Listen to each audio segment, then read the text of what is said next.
అనే గ్రామం ఉండేది. అక్కడ వీర్ తన భార్య చిత్రతో పాటు నివసించేవాడు. చిత్ర ప్రతిరోజూ అనారోగ్యంతో బాధపడేది. వీర్ ఏ కార్ఖానాలో అయితే పనిచేసేవాడో అది మూతబడిపోయింది. అందుకని వీర్ నిరుద్యోగి అవుతాడు. చిత్ర, నువ్వు బాగానే ఉన్నావు కదా? నన్ను క్షమించు. నా దగ్గర మందులు కొనడానికి కూడా డబ్బులు లేవు. ఏమండి, మీరు నిశ్చింతగా ఉండండి. నేను బానే ఉన్నాను. నాకు ఏమీ కాలేదు. మీ ఉద్యోగం సంగతేమైంది? మీరుద్యోగం వెతకడానికి వెళ్లారు కదా? ఈ ఊర్లో ఎవరికి కూడా కూలి వాళ్ళ అవసరమే లేదు. అందుకని నేను నిర్ణయించుకున్నాను, ఊరి సేటు దగ్గర కొంత డబ్బు తీసుకుని పొలం అమ్మటం మొదలుపెట్టాలి అని. చాలా మంచి విషయం అండి. మీ చేతి పులావ్ ఈ ఊరి వాళ్లకి రుచిగా అనిపిస్తుంది. వీర్ పులావ్ని చాలా చక్కగా తయారు చేస్తాడు. పులావ్ ఢాబాని తయారు చేయడానికి వీర్ సేటు దగ్గర కొంత డబ్బు తీసుకోవడానికి వెళ్తాడు. సేటుగారు, కొంత డబ్బు అవసరం ఉంది. నా భార్యకి అనారోగ్యంగా ఉంది.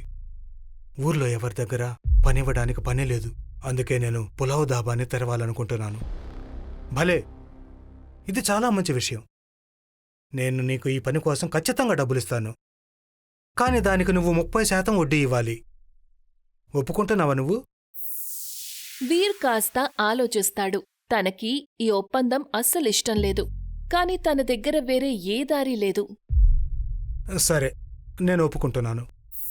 సుమారు వారం రోజుల తరువాత వీర్ పులావ్ ధాబా సిద్ధంగా ఉంటుంది. తను పులావ్ అమ్మటం మొదలు పెడతాడు. సాయంత్రానికి తన పులావ్ అంతా అమ్ముడుపోతుంది. వీర్ తన దుకాణం నుండి బయటికి వస్తాడు. ఇవాళ మొదటి రోజు అయినా కూడా బానే సంపాదించాను. కాస్త టీ తీసుకుంటాం తాగడానికి. వీర్ టీ తీసుకోవడానికి వెళ్లబోతూ ఉంటాడు. అప్పుడే సేటు కూతురు స్మృతి తన కారుని ఎంతో వేగంగా నడుపుతూ ఢాబాని గుద్దేస్తుంది. ఢాబా తునాతునకలైపోతుంది. ఇక స్మృతి ఆగకుండా అక్కడ్నుంచి వెళ్ళిపోతుంది. అరే నా దాబా, నా దాబా, ఇప్పుడు నేనేం చెయ్యాలి? వీర్ పరిగెత్తుకుంటూ సేటు ఇంటికి చేరుకుంటాడు. అతనికి చెప్తాడు తన కూతురు తన కారుతో అతని ధాబాని గుద్దేసింది అని. స్మృతి కూడా అక్కడే ఉంటుంది. సేటు ఆ విషయం విని స్మృతితో, నువ్వెంత పనిచేశావు? నువ్వు నీ కారుతో దాబాని గుద్దేశావా? ఏంటి నాన్నా, ఒక ధాబానే కదా గుద్దాను. నేను ఈ విషయం ఎందుకంటున్నానంటే దాబాకేమో అయిందని కాదు. ఒకవేళ నీకేదైనా అయ్యుంటే? అయ్యా, ఇప్పుడు నేనేం చెయ్యాలయ్యా? నేను సంపాదించుకోవడానికి ఆ దాబా ఒకటే ఆసరా. నేను ఈ విషయాన్ని అయితే ఒప్పుకుంటున్నాను. చిన్నపిల్ల కదా, ఇలాంటి చిన్న చిన్న విషయాలు జరుగుతూనే ఉంటాయి. నువ్వు నా అప్పు తీర్చే చాలు. అయ్యా, కానీ మీ కూతురు వల్లే కదా. అరే వెళ్ళిక్కడ్నుంచి. చెప్తే అర్థం కాదా? వెళ్ళు, ఎవరికి చెప్తావో వెళ్ళి చెప్పుకో. సర్పంచ్కి చెప్తావా? పోలీసులకి చెప్తావా? అందరూ మా జేబులో ఉన్నారు. వెళ్ళిక్కడ్నుంచి. వీరక్కడ్నుంచి ఎంతో దిగులుగా వెళ్ళిపోతాడు. నది ఒడ్డున కూర్చుని ఏడుస్తాడు. ఇప్పుడు నేను నా భార్యకి ఏమని సమాధానం చెప్పాలి? తన కోసం మందులు ఎలా కొనాలి? తనకి ఎలా సాయం చేయాలి? నాకేమీ అర్థం కావడం లేదు. అప్పుడే అక్కడ నది ఒడ్డున ఒక పొద కదులుతూ ఉండటం కనిపిస్తుంది. వీర్ అక్కడ చూడ్డానికి వెళ్తాడు. తను చూసేసరికి అక్కడ ఒక ఎలుగుబంటి ఒక వలలో ఇరుక్కుని ఉంటుంది. ఇది ఎలుగుబంటి. చాలా బాధలో ఉన్నట్లుంది. ఉండు, నేను నీకు సాయం చేస్తాను. నిన్ను వదిలిన తర్వాత నా మీద దాడి చేసినా కూడా మరేం పర్వాలేదు. వీరు దాని కాలుని విడిపిస్తాడు. ఇక ఎలుగుబంటి విముక్తి పొందుతుంది. ఎలుగుబంటి ఉన్నట్టుండి మాట్లాడడం మొదలు పెడుతుంది. నీకు చాలా చాలా ధన్యవాదాలు మానవా. ఇవాళ నువ్వే గనక లేకపోతే బహుశా నేను బలైపోయిండేవాణ్ణేమో. వీర్ ఆశ్చర్యానికి గురవుతాడు. ఈ ఎలుగుబంటి ఎలా మాట్లాడుతోంది అని. అందులో ఆశ్చర్యపోక వీర్, నేను మాట్లాడే ఎలుగుబంటిని. సరే, నాతో పద. మీరు నా ప్రాణాలు కాపాడినందుకు మీకు ఒకటి ఇవ్వాలనుకుంటున్నాను. ఎలుగుబంటి తనని గుహలోకి తీసుకువెళ్తుంది. అక్కడ 3 పెద్ద పెద్ద కొబ్బరికాయలు ఉంటాయి. ఎలుగుబంటి వాటిల్లో ఒక కొబ్బరికాయని వీర్కి ఇస్తుంది. నాకు తెలుసు నువ్వు బాధల్లో ఉన్నావని. బహుశా ఈ కొబ్బరికాయ నీకు ఈ బాధను దూరం చేయడానికి సహాయపడుతుందేమో. దీని భూమిలో బాతిపెట్టు. నీకు ఏది కావాలో అది అడుగు. మరుసటి రోజు కోసం ఎదురు చూడు. వీర్ కొబ్బరికాయని తీసుకుని ఇంటికి తిరిగి వెళ్తాడు. వీర్ కొబ్బరికాయని తన ఇంటి బయట పాతిపెడతాడు. మరుసటి రోజు ఉదయం వీర్ ఇంటి బయటికి వస్తాడు. తను చూసేసరికి ఇంటి బయట ఒక పెద్ద కొబ్బరి చెట్టు ఉంటుంది. అరే, ఇక్కడ నిజంగానే కొబ్బరి చెట్టు వచ్చింది. ఒక బోండంని చెట్టు నుండి కోసి చూస్తాను. వీర్ కొబ్బరి చెట్టు మీదకు ఎక్కి 3 కొబ్బరికాయలను కోస్తాడు. కొబ్బరికాయను కోసిన తరువాత తను చూస్తే కొబ్బరికాయ లోపల చాలా మంచి పులావ్ ఉంటుంది. ఇది నిజంగానే మాయ కొబ్బరి బోండం. నేను కొబ్బరి బోండాను పాతిపెట్టేటప్పుడు పులావ్ గురించి ఆలోచించాను. ఇవాళ నాకు కొబ్బరి చెట్టు, దాని కొబ్బరి బోండం లోపల పులావ్ దక్కాయి. వీర్ కొబ్బరి బొండం పులావ్ని తీసుకెళ్లి తన భార్య చిత్రాకి తినిపిస్తాడు. కొబ్బరి బొండం పులావ్ తినగానే చిత్ర ఆరోగ్యం పూర్తిగా నయమవుతుంది. ఈ పులావ్ చాలా రుచికరంగా ఉందండి. ఈ కొబ్బరి పులావ్ అందరి ఆరోగ్యాలను నయం చేస్తుంది కూడా. దీన్ని వెంటనే ఊర్లో అమ్మటం మొదలు పెట్టండి. నాకు ఇప్పుడు నయమైపోయింది. నేను కూడా దీన్ని అమ్మటం మొదలు పెడతాను.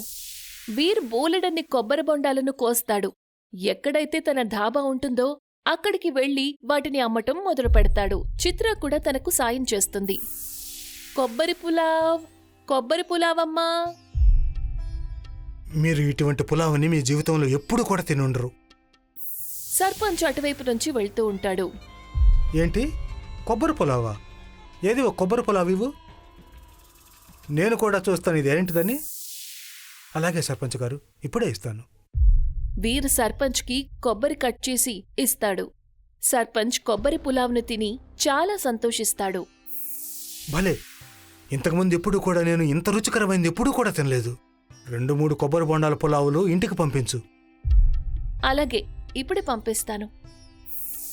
నెమ్మదిగా ఊరంతా కూడా కొబ్బరి పులావ్కి ఫ్యాన్స్ అయిపోతారు. వీర్ అలా ధనవంతుడైపోతాడు. వీర్ సేటు డబ్బులు పూర్తిగా వడ్డీతో సహా తీర్చేస్తాడు. సేటుని ఇప్పుడొక విషయం తినేస్తూ ఉంటుంది. ఒకవేళ వీర్ ఇప్పుడు తనకంటే ఎక్కువ ధనవంతుడైపోతాడేమోనని. ఇదంతా నీ వల్లే జరిగింది.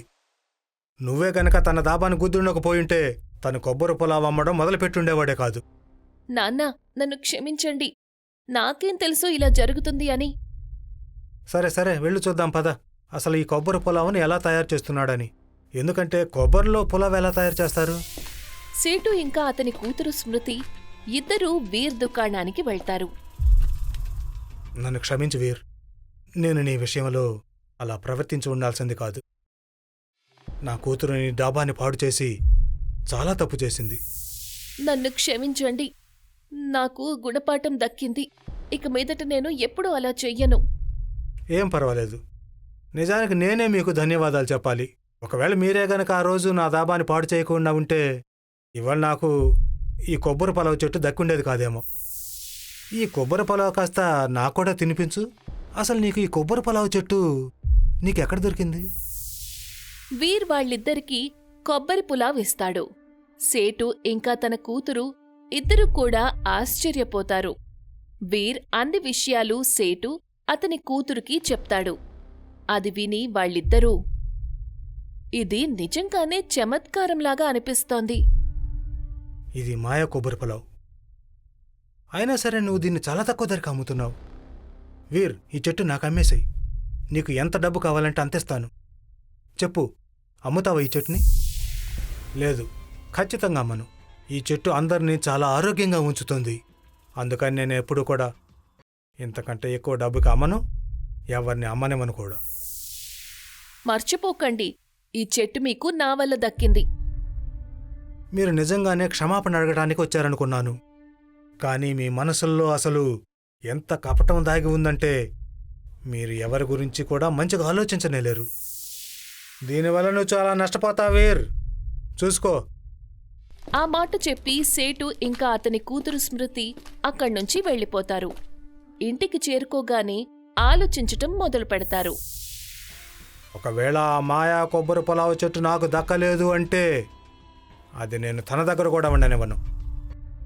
తను నా దగ్గర డబ్బులు తీసుకునేవాడు ఇవాళ నన్నే తక్కువ చేసి మాట్లాడతాడా?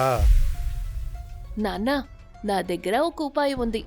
మనం తన ఆ కొబ్బరి పులావ్ చెట్టుని నరికేస్తే వెదురే లేకపోతే వేణువెలా మోగుతుంది? నువ్విప్పుడు చాలా మంచి విషయం చెప్పావు. అది రాత్రి సమయం. వీర్ తన ధాబాని మూసేస్తాడు.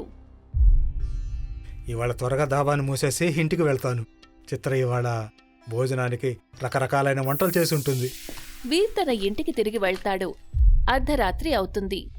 అర్ధరాత్రి సమయంలో సేటు అతని కూతురు వాళ్ళ ఇంటి బయట ఆ కొబ్బరి పులావ్ చెట్టు దగ్గరికి వస్తారు.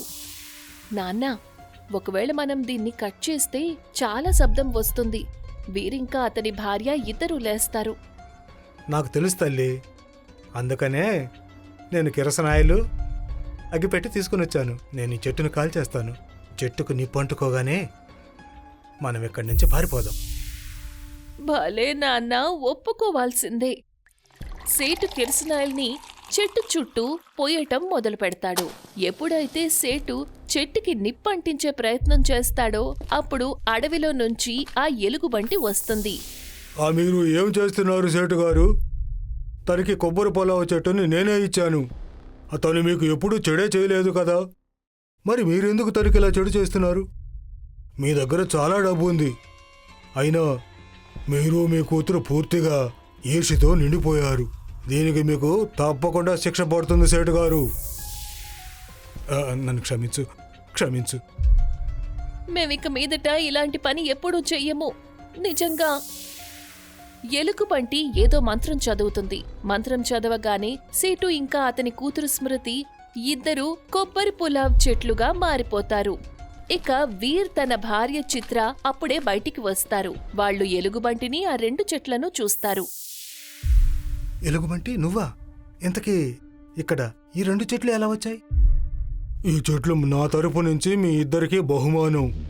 బాగా అభివృద్ధి చెందండి, ఊరి వాళ్ళకి సాయం చేయండి.